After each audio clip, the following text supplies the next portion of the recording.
نعمدہ ونصلی علی رسولہ کریم اما بعد فاعوذ باللہ من الشیطان الرجیم بسم اللہ الرحمن الرحیم۔ شروع اللہ کے نام سے جو بڑا مہربان اور نہایت رحم کرنے والا ہے۔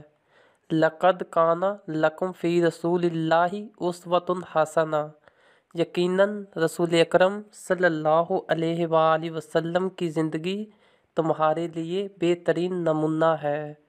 آج ہم ایک ایسا ہی حضور اکرم صلی اللہ علیہ وآلہ وسلم کی حیات طیبہ کا سچا واقعہ بیان کرنے جا رہے ہیں۔ جیسا کہ حضرت عمر فاروق رضی اللہ تعالی عنہ خلیفہ ثانی لوگوں کو کھانا کھلا رہے تھے۔ ایک شخص کو دیکھا کہ بائیں ہاتھ سے کھا رہا تھا۔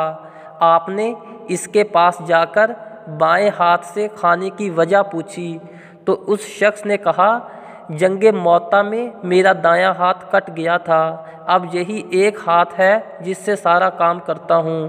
یہ سن کر حضرت عمر پر اس قدر رخ طاری ہوئی کہ اس شخص کے برابر بیٹھ گئے اور رو رو کر کہنے لگے کہ افسوس، تم کو وضو کون کراتا ہوگا، کپڑے کون پہناتا ہوگا۔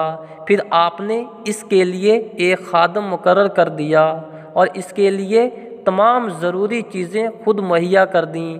اسی طرح آپ نے ایک رات اندھیرے میں ایک نابینا صحابی کو مسجد نبوی کی طرف جاتے دیکھا کہ وہ ٹھوکریں کھاتا جا رہا ہے، تو اس کے لیے بھی ایک خادم کا بندوبست کر دیا جو اسے نماز کی ادائیگی کے لیے اس کا ہاتھ پکڑ کر مسجد میں لے جاتا اور لے آتا۔